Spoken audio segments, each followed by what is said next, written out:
জিলহজ মাসের অত্যন্ত গুরুত্বপূর্ণ একটি আমল হলো, ইবাদত হলো কুরবানি।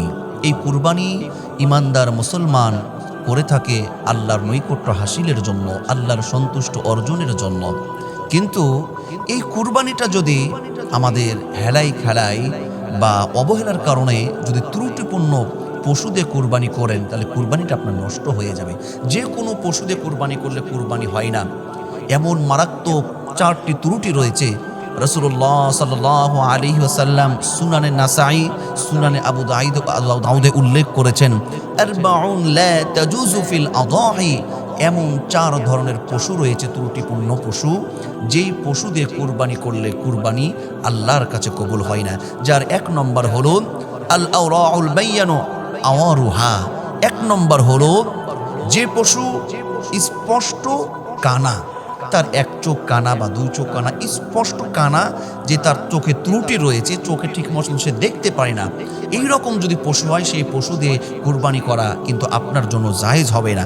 2 নম্বর হলো ওয়াল মারিদাতুল বাইয়ানু মারাদুহা, যে পশু রোগ স্পষ্ট প্রকাশ, যে পশুটা এতটাই দুর্বল বা এতটাই অসুস্থ যে তার অসুস্থতা এটা স্পষ্ট হয়ে গেছে, সে ঠিক মতন চলতে পারে না, খেতে পারে না, উঠতে বসতে পারে না, এতটাই অসুস্থ যে তার অসুস্থতাটা, রোগটা স্পষ্ট, এই রকম যদি হয়, তাহলে কিন্তু সেই পশু দিয়ে কুরবানি করা জায়েজ হবে না।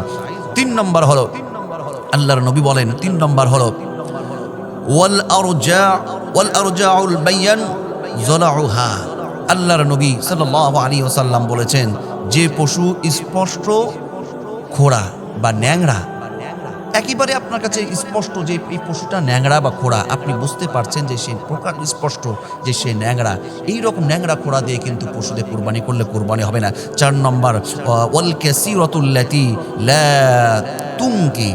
আল্লাহর নবী সাল্লাল্লাহু আলাইহি ওয়াসাল্লাম বলেন, যে পশু এত দুর্বল ও বয়সের ভারে সে শুকিয়ে গেছে বা এতটাই দুর্বল হয়ে গেছে যে হাড়ের মজ্জাটাও তার শুকিয়ে গেছে, এতটাই দেখবেন যে একেবারে শুকিয়ে জীর্ণ শীর্ণ হয়ে গেছে, পশুটাকে দেখলেই যেন মায়া লাগে, কষ্ট লাগে, একটা কেমন যেন বয়সের ভারী, এতটাই দুর্বল হয়ে পড়েছে, তার হাড়ের যে মজ্জা শক্তি সেইগুলো শুকিয়ে গেছে। এই রকম যদি হয়, এই 4 ধরনের ত্রুটিপূর্ণ, এই মারাত্মক 4টি ত্রুটি যদি কোনো পশুর মধ্যে, প্রাণীর মধ্যে থাকে, তাহলে অবশ্যই তার কুরবানিটা বাতিল হিসাবে গণ্য হবে। তাহলে আমরা অত্যন্ত এই গুরুত্বপূর্ণ ফজিলতপূর্ণ এই কুরবানিটা আমাদের যেন কবুল হয়, সহি হয়, এই জন্য অবশ্যই আমরা এখন পশু ক্রয় করব। আমরা এখন পশু যখন দেখব, পশু ক্রয় করব কুরবানির জন্য, আমরা ঠিক সেই রকম পশুই কিনব, সেই রকম পশুই আমরা নির্বাচন করব।